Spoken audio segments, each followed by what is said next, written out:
حضرت والا کے اس چینل کو سبسکرائب کریں اور بیل آئیکن پر کلک کر کے آل نوٹیفیکیشن کو سلیکٹ کریں تاکہ حضرت والا کے سارے بیانات آپ تک پہلے پہنچے۔ نحمده ونصلي على رسوله الكريم اما بعد فاعوذ بالله من الشيطان الرجيم بسم الله الرحمن الرحيم لئن شكرتم لأزيدنكم ولئن كفرتم ان عذابي لشديد صدق الله العظيم۔ اللهم صل على سيدنا محمد وعلى آل سيدنا محمد وبارك وسلم۔ محترم میری پیاری مائیں اور بہنیں، اللہ تبارک و تعالی نے آپ کو بہت ہی اونچا مقام عطا کیا ہے۔ چنانچہ حضرت قاری طیب صاحب رحمۃ اللہ علیہ اپنے خطبات حکیم الاسلام جلد نمبر 4 صفحہ نمبر 270 پر 4 میں فرمایا ہے کہ عورت کے اندر صلاحیت اس حد تک تسلیم کی گئی ہے کہ علماء کی ایک جماعت اس بات کی قائل ہے کہ عورت نبی بن سکتی ہے، رسول تو نہیں بن سکتی، اس لیے کہ نبی اسے کہتے ہیں جس سے فرشتے خطاب کریں، اللہ کی وحی اس کے اوپر آئے، اور رسول اسے کہتے ہیں جو شریعت لے کر آئے اور مخلوق کی تربیت کرے۔ اس لیے تربیت کا مقام تو نہیں دیا گیا، مگر ان کے نزدیک نبوت کا مقام عورت کے لیے ممکن ہے۔ خدائی کمالات کے بعد اگر بزرگی کا کوئی درجہ ہے تو وہ نبوت کا درجہ ہے، اس سے بڑا کوئی درجہ نہیں۔ جب عورت کو یہ درجہ مل سکتا ہے تو ظاہر سی بات ہے کہ عورت کی صلاحیتیں اتنی بڑھی ہوئی ہیں کہ وہ سب مقام طے کر سکتی ہیں۔ خطبات جامع صفحہ نمبر 190 پر 2 میں یہ حدیث نقل کی گئی ہے، اگرچہ ضعیف ہے لیکن ہے حدیث کہ حضور اکرم صلی اللہ علیہ وسلم نے فرمایا کہ ایک نیک اور صالح عورت 70 ولیوں سے زیادہ اللہ کو پسند ہے۔ تو میری مائیں اور بہنیں، آپ کا مقام اور مرتبہ بہت اونچا ہے، لیکن سوال یہ پیدا ہوتا ہے کہ پھر اللہ کے نبی صلی اللہ علیہ وسلم نے یہ کیوں فرمایا؟ صحیح بخاری کتاب النکاح میں موجود ہے کہ قمت علی باب النار فاذا عامۃ من دخلها النساء، فرمایا کہ میں دوزخ کے دروازے پر کھڑا ہوا تو زیادہ تر اس میں پہنچنے والی عورتیں تھیں۔ اسی طرح مسلم شریف میں روایت ہے کہ ان اقل ساکن الجنہ النساء، بلا شبہ جنت کے رہنے والوں میں عورتیں کم ہوں گی۔ یہ تو بہت ڈرنے کا مقام ہے، تو ایسا کیوں ہوگا؟ اس کا جواب اگر کوئی مجھ جیسا عالم یا کوئی بڑا مفتی یا کوئی بڑا مفسر یا محدث ہی دیتا تو ہو سکتا ہے کہ آپ انکار کر دیتی یا تعویل کر بیٹھتی، لیکن اس سوال کا جواب خود امام الانبیاء حضور اکرم صلی اللہ علیہ وسلم نے دیا ہے، اور یہ نہیں فرمایا کہ فرض نمازیں چھوڑنے کی وجہ سے کثرت سے جہنم میں جائیں گی، یا فرض روزے چھوڑنے کی وجہ سے کثرت سے جہنم میں جائیں گی، یا زکوٰۃ ادا نہ کرنے کی وجہ سے کثرت سے جہنم میں جائیں گی، حج عمرہ نہ کرنے کی وجہ سے۔ یہ سب اپنی جگہ فرائض ہے، اور بہت ساری عورتیں الحمدللہ ان کا اہتمام بھی خوب کرتی ہیں، بلکہ صرف فرائض ہی نہیں، ماشاءاللہ تہجد، اشراق اور نفل روزوں کا بھی خوب اہتمام کرتی ہیں، لیکن کیوں وہ جہنم میں کثرت سے جائیں گی؟ حضور اکرم صلی اللہ علیہ وسلم نے جواب فرمایا بکفرہن، ان کی ناشکری کی وجہ سے۔ تو صحابہ نے پوچھا یکفرن باللہ، کہ اللہ کی ناشکری کی وجہ سے جہنم میں جائیں گی؟ فرمایا نہیں، اللہ کا شکر بھی بہت ساری عورتیں الحمدللہ ادا کرتی ہیں، لیکن یکفرن العشیرہ، شوہر کی ناشکری کی وجہ سے جہنم میں کثرت سے جائیں گی۔ اس لیے صرف اللہ کا شکر نہیں بلکہ اپنے شوہروں کا بھی خوب شکر ادا کریں۔ یہ اصل وجہ ہے عورتوں کے جہنم میں کثرت سے جانے کی اور جنت سے محرومی کی۔ میری مائیں اور پیاری بہنیں اب ذرا اپنی زندگی میں جھانک کر دیکھیں، یہ بڑا گناہ جو جہنم میں آپ کو لے جانے والا ہے، کہیں اس میں آپ مبتلا تو نہیں ہیں؟ اور یاد رکھیں شیطان بڑا مکار ہے، اور عورت کے اندر یہ کمزوری ہے کہ یہ بیچاری پھسلتی بھی جلدی ہے اور پھسلاتی بھی جلدی ہے۔ اس لیے شیطان نے سب سے پہلے عورت یعنی حضرت اما حوا علیہ السلام کو بہکایا تھا۔ اس کو معلوم ہے کہ عورت کو بہکانا آسان ہے، اس لیے یاد رکھیں حضرت پیر ذوالفقار احمد نقشبندی مجددی دامت برکاتہم نے لکھا ہے، شیطان کا ایک بڑا گر یہ ہے کہ یہ انسان کو بڑی نیکی سے ہٹا کر چھوٹی نیکی پر لے آتا ہے۔ مثلا اگر کسی نیکی پر 1,00,000 نیکیاں ملنی ہے تو وہ اسے کسی 100 نیکیوں والے کام پر لگا دے گا تاکہ اسے زیادہ فائدہ نہ ہو۔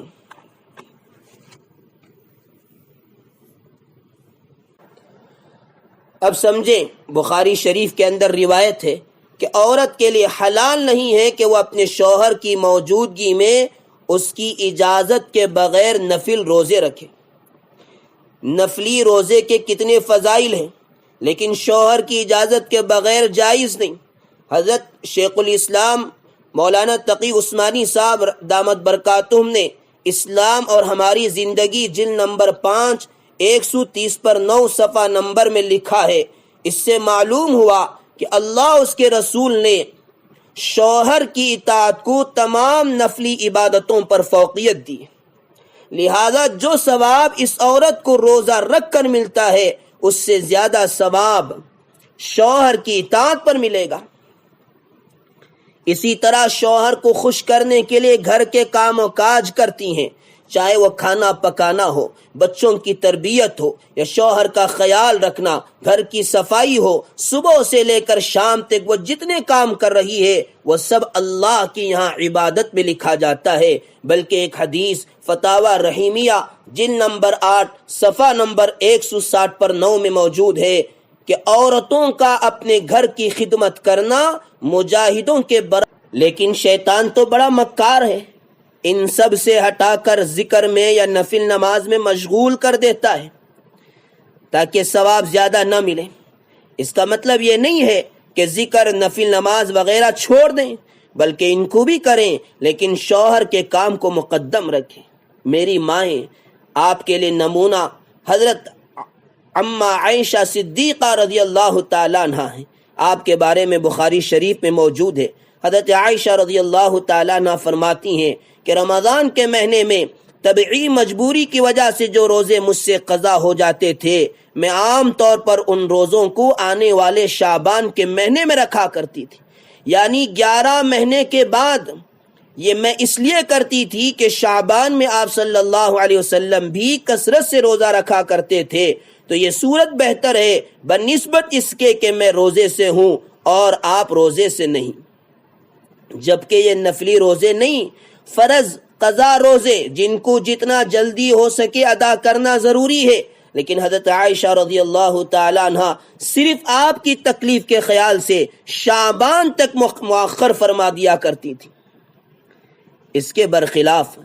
آج ہماری بہت ساری عورتیں شوہر کے جب گھر آنے کا وقت ہوتا ہے اس وقت نماز کو جاتی ہیں، اس وقت گھر کے کام و کاج میں مشغول ہو جاتی ہیں، اس سے پہلے موبائل میں یا کسی غیر ضروری کام میں لگی رہتی ہیں۔ تو بتائیں کیا یہ شوہر کی ناقدری نہیں، اور کیا یہ گناہ نہیں، اور کیا اس کے باوجود بھی شوہر کے دل میں آپ کی محبت پیدا ہوگی؟ یاد رکھیں صرف شوہر سے محبت کا تقاضا کرتے رہنے سے محبت پیدا نہیں ہوتی، یہ کام کر کے دیکھیں، پھر شوہر آپ کے دیوانے نہ ہوں، یہ ہو ہی نہیں سکتا۔ اور میری مائیں، ہم نے دیکھا کہ بہت ساری عورتیں ان کو شیطان اسی گر سے خوش فہمی میں مبتلا کر دیتا ہے، چنانچہ وہ ذکر، وظائف، قرآن کی تلاوت وغیرہ میں ایسے مبتلا اور ایسے مشغول رہتی ہیں اور یہ سمجھتی ہیں کہ یہ اعمال ہمیں جنت میں لے کر جائیں گی، اور دوسری طرف اپنے شوہروں کا خیال نہیں رکھتی، ناقدری کرتی ہیں اور ناشکری کرتی ہیں۔ اور خود اسی حدیث پاک میں موجود ہے، لو احسنت الا احداہن الدہر، اگر زندگی بھر بیوی کی ہر خواہش پوری کرے پھر کبھی ایک مطالبہ پورا نہ کر سکے تو وہ روٹ کر بیٹھ جائے گی۔ جیسے اب لاک ڈاؤن میں بہت سارے شوہر حالات کی وجہ سے ان کے مطالبات پورے نہیں کر سکے، جبکہ اب تک پوری زندگی کرتے آ رہے تھے، تو اللہ کے نبی صلی اللہ علیہ وسلم نے فرمایا اس وقت عورت کہے گی ما رأیت منک خیرا قط، میں آپ کے یہاں آ کر دیکھا ہی کیا ہے، کبھی آپ نے مجھے چین سکون دیا ہی نہیں، مجھے آپ نے دیا ہی کیا ہے،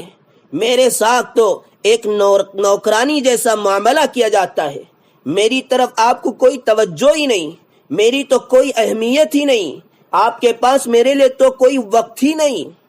یعنی زندگی بھر کے احسانات پر پانی پھیر دیتی ہے۔ اللہ کے نبی صلی اللہ علیہ وسلم نے ما رأیت منک خیرا قط کہہ کر جتنے ناشکری کے جملے ہو سکتے ہیں ان سب کی طرف اشارہ کر دیا ہے۔ تو یہ وہ گناہ ہے جس کی وجہ سے عورتیں جہنم میں کثرت سے جائیں گی۔ اس لیے میری مائیں اور بہنیں، آپ کو بہت درد کے ساتھ یہ گزارش کرنا چاہتا ہوں کہ اپنے شوہروں کی ناشکری سے بچیں۔ جہاں روزانہ اللہ تعالیٰ کا شکر ادا کرتی ہیں، اپنے شوہروں کا بھی شکر ادا کریں۔ کبھی کچھ حالات آ جائیں تو صبر کر لیں، لیکن یہ کہہ کر کہ میں نے کبھی آپ کے یہاں خوشی نہیں دیکھی، ان کا دل نہ توڑیں۔ چلیے، اگر صرف شوہروں کو تکلیف پہنچتی اور بات یہیں پر ختم ہو جاتی تو اتنے ڈرنے کی بات نہیں تھی، لیکن مسئلہ یہ ہے کہ اس کی وجہ سے آپ عبادت گزار ہونے کے باوجود جہنم میں جائیں گے۔ اس لیے ڈریں اور ہمیشہ نبی اکرم صلی اللہ علیہ وسلم کے اس بہترین نسخے اور علاج کو یاد رکھیں تاکہ ناشکری سے بچ سکیں۔ فرمایا انظروا الی من هو اسفل منکم ولا تنظروا الی من هو فوقکم، یعنی اس شخص کی طرف دیکھو جو تم سے نیچے ہے، اس شخص کی طرف نہ دیکھو جو تم سے اوپر ہے۔ اس لیے اگر کبھی شوہر کی طرف سے کچھ ظلم ہو جائے یا کچھ زیادتی ہو جائے تو آپ یہ دیکھیں کہ کتنے ایسے شوہر ہیں جو میرے شوہر سے زیادہ اپنی بیویوں پر ظلم کرتے ہیں۔ اگر خرچ میں کچھ کمی ہو جائے تو دیکھیں کتنے ایسے ہیں جو خرچ تو دور کی بات بلکہ الٹا بار بار جہیز اور باپ سے پیسے لے کر آنے کے لیے زبردستی کرتے ہیں، مارتے ہیں، ہمیشہ تانے دیتے ہیں، بات بات پر غصہ کرتے ہیں۔ الحمدللہ میرے شوہر تو ایسے نہیں ہیں۔ اور اگر وقت کچھ کم دیتے ہیں تو یہ سوچیں کتنی ایسی عورتیں ہیں جن کے شوہر دوسرے ملک میں، سعودی وغیرہ میں دنیا کمانے کے لیے چلے جاتے ہیں، سال 2 سال میں کچھ مہینے کے لیے آتے ہیں، اور کتنے ایسے ہیں جو ملک ہی میں بزنس وغیرہ کے لیے مہینے میں 15-20 دن گھر سے باہر رہتے ہیں۔ الحمدللہ میرے شوہر تو میری آنکھوں کے سامنے، اگر کچھ کم توجہ دیتے ہیں تو دیکھیں کتنے ایسے شوہر ہیں جو آفس میں، کمپنیوں میں وغیرہ میں کام کرتے ہیں یا کہیں اور رہتے ہیں، وہ دوسری نامحرم لڑکیوں کے ساتھ وقت گزارتے ہیں۔ الحمدللہ میرے شوہر اگرچہ توجہ کم دیتے ہیں لیکن میرے علاوہ کسی کی طرف نظر بھی نہیں اٹھا کر دیکھتے۔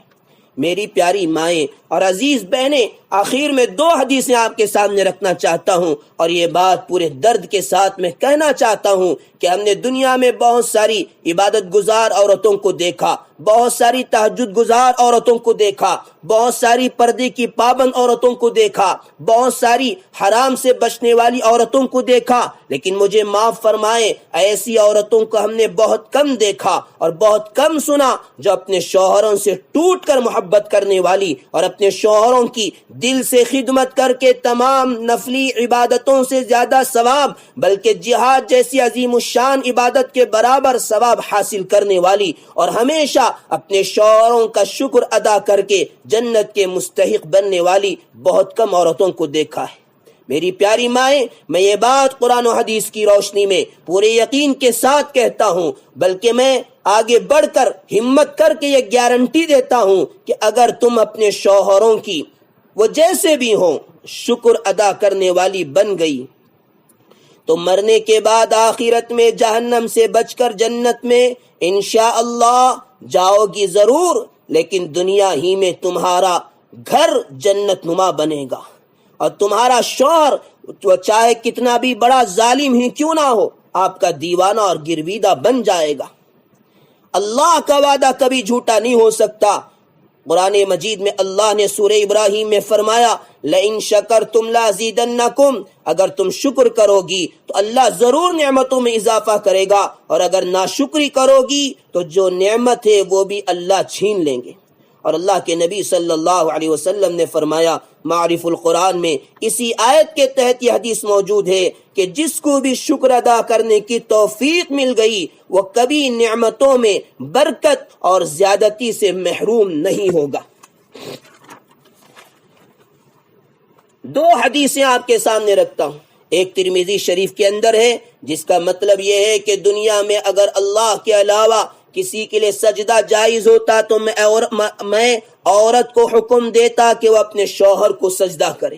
اس حدیث کے بعد حضرت مولانا تقی عثمانی صاحب دامت برکاتہم کی بات اسلام اور ہماری زندگی جلد نمبر 5 صفحہ نمبر 150 میں نقل کی گئی ہے۔ عورتوں کو یہ سمجھنا چاہیے کہ اللہ اور اللہ کے رسول کے بعد تمہارے لیے سب سے زیادہ قابل احترام اور سب سے زیادہ قابل محبت ہستی اس روئے زمین پر تمہارا شوہر ہے۔ جب تک یہ بات نہیں سمجھو گی شوہر